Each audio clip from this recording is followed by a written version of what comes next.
नमस्कार, मैं प्रशांत आप सबका स्वागत करता हूं। दोस्तों, इस वीडियो में हम डिस्कस करेंगे कुछ महत्वपूर्ण स्ट्रेटजी कि किस प्रकार से यूपी पीसीएस प्रिलिमिनरी एग्जामिनेशन के लिए हमें पढ़ना चाहिए और साथ ही साथ कुछ महत्वपूर्ण पुस्तकों की सूची को भी हम देखेंगे कि जिन्हें आपको जरूर ही पढ़ना चाहिए। ठीक है, तो इस लेक्चर की मैं शुरुआत करूं उससे पहले मैं आपको बताना चाहूँगा कि यूपी पीसीएस प्रिलिमिनरी एग्जामिनेशन 2020 के लिए हमने एक टेस्ट सीरीज कम क्रैश कोर्स बनाया है जो कि आपकी तैयारी को और भी मजबूत और भी पक्का करने के लिए बेहद महत्वपूर्ण साबित होगा।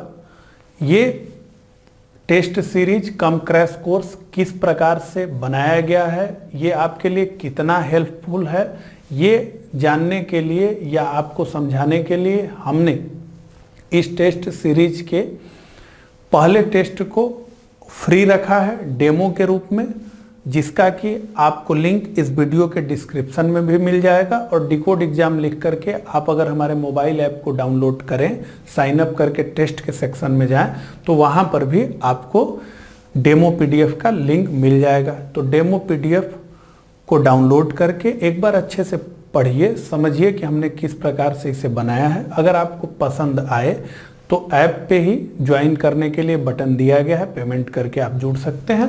और ये सारी प्रक्रिया आपको नहीं करनी है तो आप ज्वाइन पीसीएस 2020 लिखकर ये जो 2 नंबर डिस्प्ले हो रहे हैं इन पर हमें व्हाट्सएप करिए, हम इसका रिप्लाई करेंगे। ठीक है, तो सबसे पहले देखिए हम बात करें कि किस प्रकार से हमारी स्ट्रेटेजी होनी चाहिए, हमें किस प्रकार से प्रीलिम्स के लिए पढ़ना चाहिए। उससे पहले हमें ये जानना काफ़ी ज़रूरी है कि किस सब्जेक्ट से कितने प्रश्न एग्जाम में पूछे जाते हैं, यानी किस सब्जेक्ट का कितना महत्व इस एग्जाम के लिए होता है। तो यहाँ आप देख रहे होंगे इसमें 2012 से लेकर के 2019 तक के पेपर का एनालिसिस किया गया है कि किस विषय से कितने प्रश्न किस वर्ष पूछे गए। ठीक है, तो इसे सबसे पहले हम समझ लें। इसे समझने के साथ ही हमें समझ में आ जाएगा कि हमारा फोकस एरिया कहाँ कहाँ होना चाहिए, और अगर कोई सब्जेक्ट हमारा कमजोर है तो भी क्या हम मामला अपना बना सकते हैं। ये सारी बातें हमें इसे समझने से समझ में आएंगी। तो देखिए यहाँ पर भारतीय इतिहास को 2 भागों में डिवाइड किया गया है, इसी प्रकार से सिलेबस में भी है। तो अगर हम भारतीय इतिहास और संस्कृति की बात करें, अब भारतीय इतिहास का मामला हो गया, इसमें प्राचीन इतिहास है, इसमें मध्यकालीन इतिहास है और इसी में मॉडर्न हिस्ट्री की भी है। ठीक है, तो इससे अगर औसतन हम देखें लगभग हर वर्ष तो 12 से 14 प्रश्न पूछे जाते हैं। 12 से 14 प्रश्न इससे पूछे जाते हैं। आप देखिए 14, 11, 8, 11, 12 ऐसे करके, तो 12 से 14 प्रश्न इससे ओवरऑल पूछे ही जाते हैं। ठीक है, अब तो ये बात हो गई। अब इसके बाद नेशनल मूवमेंट अलग से लिखा गया है, राष्ट्रीय आंदोलन की बात। अब राष्ट्रीय आंदोलन को हम मान सकते हैं 1857 के बाद ब्रिटिश नीतियों में जो परिवर्तन हुआ और उसके बाद फिर कांग्रेस बनी। उससे पहले बंगाल में, बंबई में जो राजनीतिक संगठन बने और फिर पूरी तरीके से बंगाल विभाजन के बाद सारी कहानी शुरू होती है। तो ये जो राष्ट्रीय आंदोलन है इससे अकेले ही हर वर्ष अगर देखा जाए तो 10 से 14 क्वेश्चन के बीच पूछे जाने की उम्मीद रहती है। अब देखिए 2014 में इससे 22 क्वेश्चन, 13 में 14, 10, फिर 9, 6, 10, 5, तो एक एवरेज अगर रखें तो 10 से 12 क्वेश्चन का एवरेज इसमें रखा जा सकता है। कम भी कर दें तो 10 क्वेश्चन। ठीक है, तो अगर केवल हिस्ट्री को ही देखें, नेशनल मूवमेंट भी हिस्ट्री ही है, तो इससे 22 से 24 क्वेश्चन पूछे जाते हैं।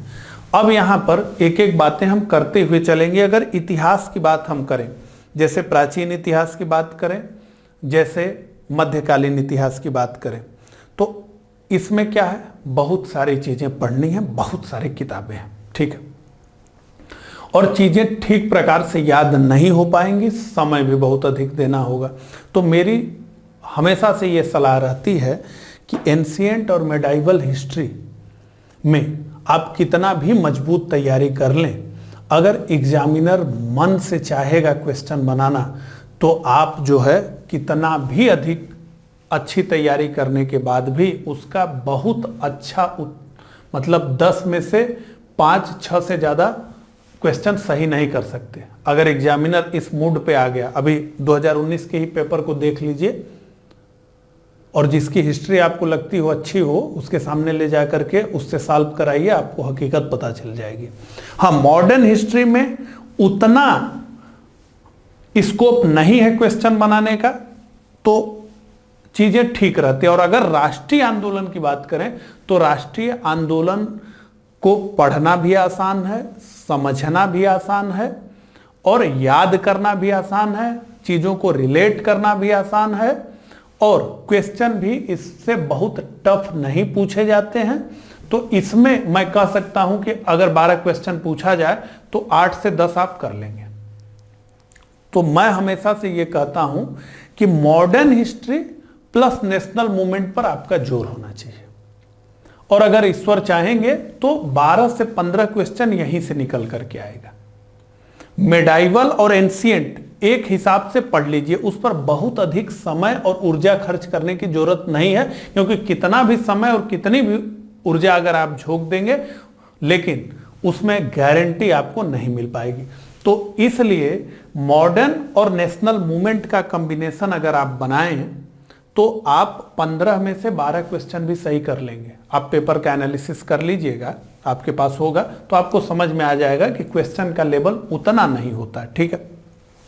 तो ये बात समझ में आ गई कि हमें नेशनल मूवमेंट और मॉडर्न हिस्ट्री पर ज्यादा जोर देना चाहिए हिस्ट्री के सेगमेंट में। देखिए, परीक्षा पर की इच्छा की बात होती है, और इसलिए कोई भी स्ट्रेटेजी फाइनल नहीं होती है। फाइनल स्ट्रेटेजी, ये पहले ही मैं बता रहा हूं, फाइनल स्ट्रेटेजी हमेशा से यही होती है कि सिलेबस में जो कुछ भी लिखा है ए से जेड तक, वो हमें सब पढ़ना है। क्योंकि आप देखिए, कई बार ऐसा आप संयोग देखेंगे, 14 में केवल नेशनल मूवमेंट से 22 क्वेश्चन आए थे। अगर आप नेशनल मूवमेंट आपका नहीं तैयार है, तो आप बाहर हो जाएंगे।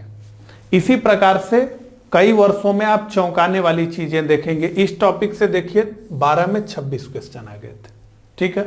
इसी प्रकार से सामान्य विज्ञान से देखिए 15 में 30 क्वेश्चन आ गए थे। तो ऐसा हो सकता है।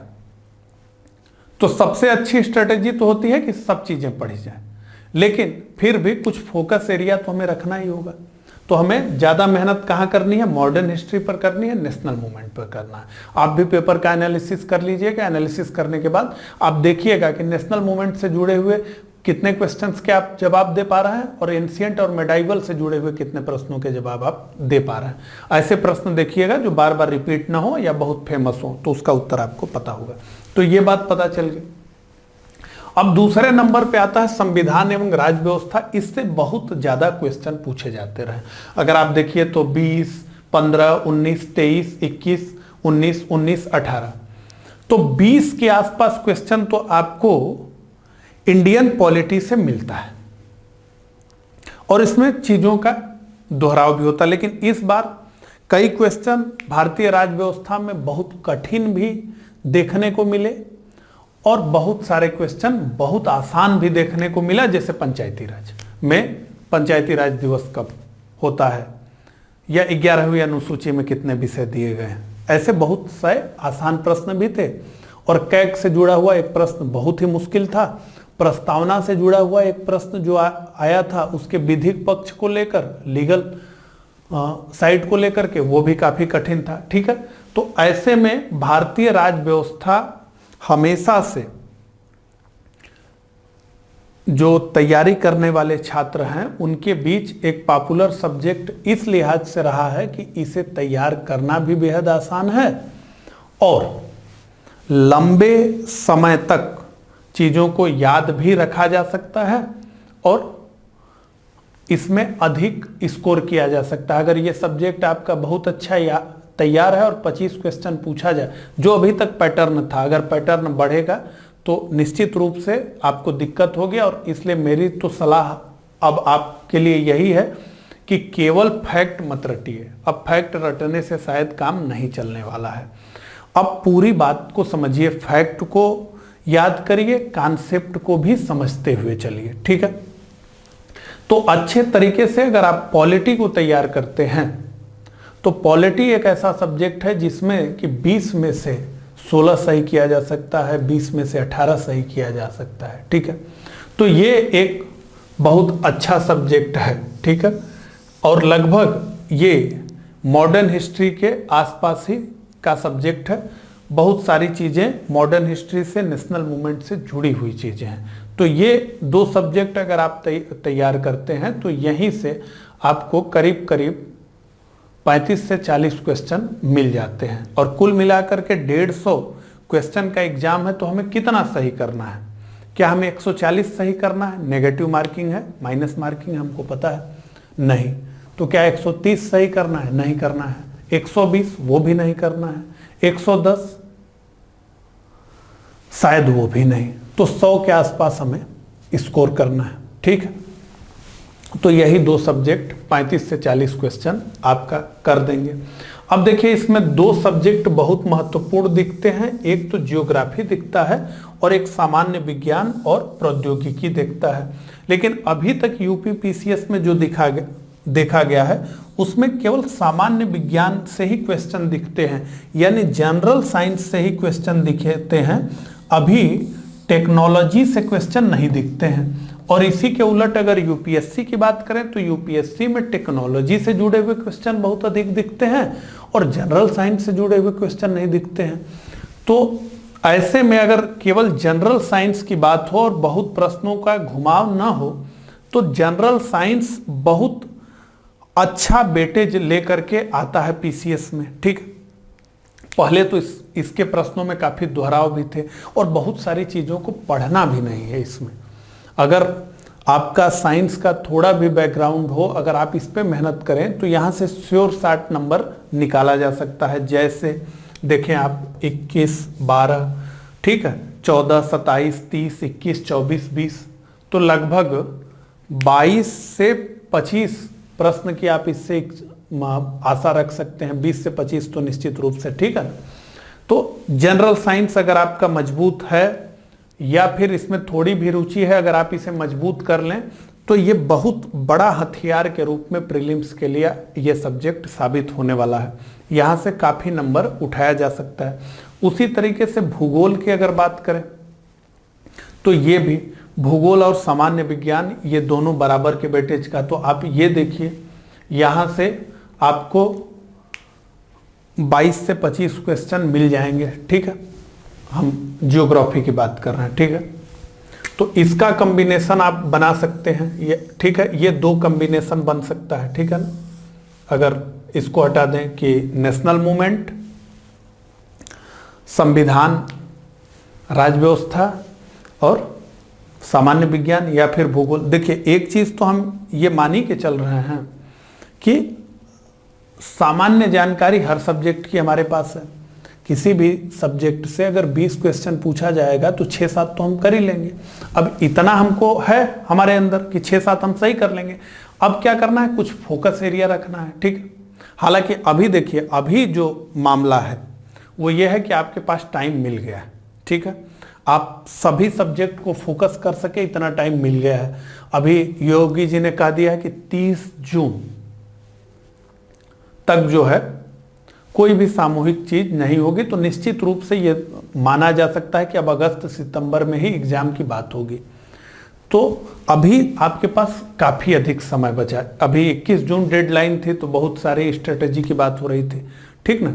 लेकिन अब अगस्त से सितंबर तक का आपके पास समय है, तो इस समय का सदुपयोग आपको करना चाहिए। ठीक है, तो एक चीज ये है। ठीक है, अब इसमें हम बात करें कि जैसे हमने बात किया संविधान और राज व्यवस्था और राष्ट्रीय आंदोलन की। राष्ट्रीय आंदोलन तो बहुत छोटा सिलेबस, और मैं आपको ये भी बताना चाहूंगा कि पूरे राष्ट्रीय आंदोलन को समेटता हुआ एक वीडियो जो है द स्टडी पर हमने पिछले दिनों में अपलोड किया। इस वीडियो के नीचे भी उसका मैं लिंक आपको दे दूंगा, वो उस पर क्लिक करके आप देख सकते हैं। उसमें पूरा नेशनल मूवमेंट है और साथ ही साथ और भी इस चैनल पे वीडियो लगे हुए हैं मॉडर्न हिस्ट्री से जुड़े हुए, वो आप देख सकते हैं। ठीक है, अब इसमें जो पर्यावरण और पारिस्थितिकी का सिलेबस है, अब देखिए जनसंख्या और नगरीकरण से तो अब इस बार प्रश्न अधिक आए इसकी उम्मीद नहीं है। ठीक है, हो सकता है कि 2021 के जनगणना से जुड़ा हुआ कुछ महत्वपूर्ण फैक्ट पूछ ले, कौन जनगणना आयुक्त है, कितने कितने पॉइंटर्स बनाए गए हैं, वो सारी चीजें उससे जुड़े हुआ भी वीडियो चैनल पे डाला गया। तो पर्यावरण और पारिस्थितिकी से अकेले 10 से 15 क्वेश्चन हर वर्ष पूछा जाता है, और इन्वायरमेंट और इकोलॉजी का जो सिलेबस है वो बहुत छोटा है, उसे बहुत कम समय में तैयार किया जा सकता है, और इससे 10 से 15 क्वेश्चन अपना पक्का किया जा सकता है। ठीक है, तो इन्वायरमेंट और इकोलॉजी पर ज्यादा फोकस करना, मॉडर्न हिस्ट्री पर ज्यादा फोकस करना, राज व्यवस्था पर ज्यादा फोकस करना।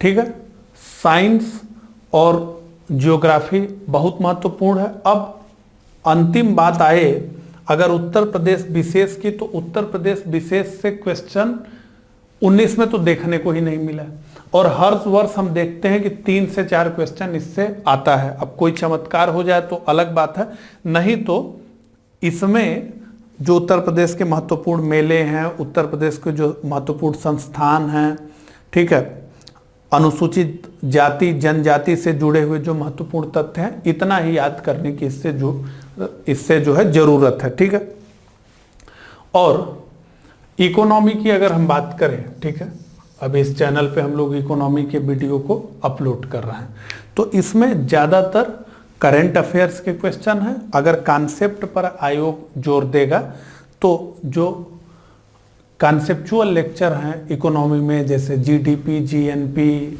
Monetary policy, fiscal policy, inflation, ठीक है, इन सब से जुड़े हुए जो क्वेश्चंस हैं वो पूछे जा सकते हैं। लेकिन इसमें जो ज़्यादातर क्वेश्चन आपको दिखेंगे वो करंट अफेयर्स से दिखेंगे, और सबसे महत्वपूर्ण है करंट अफेयर्स। ठीक है, अब देखिए 2013 में चौंका दिया, 39 क्वेश्चन केवल करंट अफेयर्स से पूछ लिया गया। ठीक है, तो आपको करंट अफेयर्स पर तो विशेष जोर देना है, मंथली करंट अफेयर्स को पढ़ते हुए, चलते हुए, समझते हुए चलना है। अब इसमें क्या है कि आप एक ग्रुपिंग बना सकते हैं। जब ये आपके पास आ गई सूचना तो आप एक ग्रुपिंग बना सकते हैं, लेकिन ग्रुपिंग बनाते समय यानी फोकस सब्जेक्ट किसी सब्जेक्ट पर करते हुए हमें यह भी ध्यान रखना है कि हमारी अपनी एबिलिटी हो। ठीक है, हम जियोग्राफी को फोकस नहीं कर रहे हैं मान लीजिए, लेकिन हमारी ये एबिलिटी तो होनी चाहिए ना कि 20 क्वेश्चन जियोग्राफी से पूछेगा तो हम 8 सही कर देंगे। हमारा फोकस क्या है, पॉलिटी पर है, तो पॉलिटी में 20 पूछेगा तो हम 18 सही करेंगे। लेकिन जियोग्राफी पर हमारा फोकस नहीं, लेकिन यहां भी 20 पूछेगा तो हम 8 सही कर लेंगे। इतना तो होना ही चाहिए, तभी तो हम कुछ सब्जेक्ट का ग्रुपिंग बना करके फोकस कर सकते हैं, स्ट्रेटेजी है ना। और ये समसामयिक की जो करंट अफेयर्स है ये तो बहुत महत्वपूर्ण है ही, इस पर हमें ध्यान देना है। अब इतनी बात हमने कर ली, तो अब ये बात हम करना चाहेंगे कि किस प्रकार से हमें पढ़ना है। ठीक है, तो देखिए यहाँ जो पूरी बुक लिस्ट है वो 60 तरीके से पढ़ने के लिए बुक लिस्ट नहीं दी गई है। अब आपके पास समय है, और जैसा कि आप जानते हैं कि मेंस पूरा का पूरा जो है सब्जेक्टिव हो गया है, लिखना है, तो आप जब तैयारी करेंगे तो आपका फोकस क्या होना चाहिए कि हम प्रीलिम्स के लिए भी पढ़ रहे हैं और मेंस के लिए भी पढ़ रहे हैं। अब यही अप्रोच आप की गाड़ी पार ही लगाएगा। अब प्रीलिम्स अगर क्वालिफाई भी कर लेंगे और मेंस के लिए तैयारी नहीं है, ठीक है, तो एक ही साथ दोनों चीज़ों को पढ़ना ज़्यादा उपयोगी होगा। ठीक है, तो उसी हिसाब से बुक लिस्ट है। तो history of modern India, Rajiv Ahir, spectrum, काफ़ी चर्चित बुक है, इसको जो है आप जरूर रखिए। अब इसके पांडे से काम चलने वाला नहीं है। अब इसके बाद बहुत सारी चीजें हैं। एक बुक काफी फेमस अभी हुई है, फ्रॉम प्लासी टू पार्टीशन, ठीक है। अभी इसका नया संस्करण आ गया कि पार्टीशन के बाद भी, ठीक है। ये शेखर बंदोपाध्याय ने लिखी है, प्लासी टू पार्टीशन। इसमें बहुत सारी चीजों को ठीक प्रकार से सुलझाया गया है। और modern Indian history from 1707 to the modern times, BL Grover और अलका मेहता, ठीक है। तो ये और ये, इसका ग्रुपिंग आप बना सकते हैं, ये भी आप रख सकते हैं। इसी के साथ बताना चाहूँगा, द स्टडी चैनल पे पूरा मॉडर्न हिस्ट्री पढ़ाया गया है, कई किताबों का उसमें निचोड़ है। और वहाँ पर एक मास्टर वीडियो भी है नेशनल मूवमेंट का, 1905 बंगाल विभाजन से शुरू होकर के कहानी पूरी कही जाती है कहाँ तक, तो भारत की आज़ादी और भारत के विभाजन तक। तो उससे आपको काफ़ी हेल्प मिलेगी और बाकी ये बुक आप रेफर कर सकते हैं। अब हम बात करेंगे मेडाइवल हिस्ट्री की। तो देखिए, आर्ट एंड कल्चर से जुड़े हुए चीज़ों को लेते हुए ये क्वेश्चन आपको लग सकता है कि हिस्ट्री से भी बनाया जा सकता है और बना भी सकते हैं, लेकिन इन जनरल मेडाइवल हिस्ट्री और एंशिएंट हिस्ट्री से मेंस में क्वेश्चंस नहीं पूछे जाते हैं, ठीक है। वहाँ मॉडर्न और वर्ल्ड हिस्ट्री से क्वेश्चन पूछे जाते हैं। इसलिए आपको इसके लिए बहुत अधिक नहीं पढ़ना है और न ही प्री के लिए भी बहुत अधिक ऊर्जा लगानी है, क्योंकि मैंने कहा कि ऊर्जा और समय कितना भी लगा देंगे मेडाइवल और एंशिएंट पर, अगर एग्जामिनर मन बना ले तो आप उत्तर नहीं दे पाएंगे, ठीक है। तो इसके लिए history of medieval India Satish Chandra और India's ancient past RS Sharma को रिफर करिए, ठीक है। अब वर्ल्ड हिस्ट्री की अगर बात करें तो हिंदी में विश्व का इतिहास कुमार नलिन ने लिखा है। इसमें मॉडल क्वेश्चन पेपर भी दिया गया है, मॉडल आंसर भी दिया गया, इसलिए ये काफी पॉपुलर बुक हो रही है कुमार नलिन की। इसको आप ले सकते हैं। ये देखिए, ये मेंस का सब्जेक्ट है, ये प्री में तो इससे क्वेश्चन नहीं आना है, वर्ल्ड हिस्ट्री से प्री में एक भी क्वेश्चन नहीं आएगा, लेकिन कहाँ क्वेश्चन आएगा, मेंस में आएगा। तो एक किताब बहुत अच्छी है, ये आपके पास जरूर होनी चाहिए, रेफरेंस वगैरह लेने के लिए आप यूज कर सकते हैं। हालांकि इसकी लैंग्वेज बहुत आसान है और बहुत जबरदस्त तरीके से चीज़ों को समझाती है। ये पूरी दुनिया में ये किताब काफ़ी पॉपुलर है। Mastering modern world history, Norman Lowe ने इसे लिखा है, ठीक है। अब तो ये पूरी कहानी हो गई हिस्ट्री की। अभी भी आर्ट एंड कल्चर बचा हुआ है, कला और संस्कृति। इसके लिए केवल एक किताब की हम बात करेंगे, काफ़ी फेमस है, आप भी जानते हैं, इंडियन आर्ट एंड कल्चर, भारतीय कला और संस्कृति, नितिन सिंघानिया की, IPS हैं ये, इनकी बुक। अब बात करते हैं पॉलिटी की। तो पॉलिटी की किताब है इंडियन पॉलिटी, M लक्ष्मीकांत, काफ़ी फेमस है, आपको पता ही है, एक नाम M लक्ष्मीकांत। और आवर पार्लियामेंट, सुभाष कश्यप की, ठीक है। इसी के साथ हम बात करेंगे ज्योग्राफी की, ठीक है। तो GC लियोंग की जो ये किताब है, इसे आप देख सकते हैं, लेकिन ये भी इंग्लिश में है, हालांकि बहुत शार्ट में है। कॉन्सेप्ट बिल्ड करने के लिए ये काफ़ी उपयोगी है। Certificate physical and human geography, GC Leong, इसे ले सकते हैं। और geography comprehensive study, Mahesh Kumar Varnwal, ठीक है। इनकी यही एक किताब है जिसमें कि काफ़ी अच्छे से बात की गई है। हालांकि किताब लिखने के चक्कर में अब तो बहुत सारी किताब इनके नाम से बाजार में हमें दिख रही है। और ऑक्सफोर्ड स्कूल एटलस, NCERT इसमें बहुत महत्वपूर्ण है, बहुत महत्वपूर्ण। तो NCERT 11th और 12th की न्यू सिलेबस, जो नई NCERT है 11वीं और 12वीं की, और NCERT 6 से लेके 10 तक ओल्ड, जो पुरानी NCERT है, इसको रिफर करिए। ये बहुत काम की है NCERT, बहुत सारी चीज़ों की जानकारी आपको इससे होने वाली है। और परीक्षा वाणी की 2 किताबें आती है, इंडियन ज्योग्राफी और वर्ल्ड ज्योग्राफी, उसको भी देख लीजिए, वो भी लिया जा सकता है। लेकिन ये NCERT बहुत जरूरी है, बहुत अच्छे से बताया गया, उतने अच्छे से कोई किताब नहीं बताती है, ठीक है। अब हम बात करेंगे इकोनॉमी की। तो इसमें 2 किताब मैं सजेस्ट आपको करूंगा, इंडियन इकोनॉमी संजीव वर्मा, पतली किताब है और या तो रमेश सिंह मोटी किताब है। हालांकि मुझे कमेंट करके बताइएगा, मुझे लगता है कि ये दोनों किताबें किसी काम की नहीं है।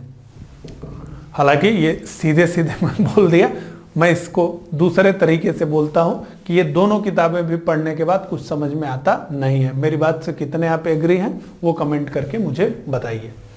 जनरल साइंस की बात करें जो कि केवल प्रीलिम्स में आपके काम आने वाली है, लूसेंट साइंस जो आती है उसको आप देख सकते हैं।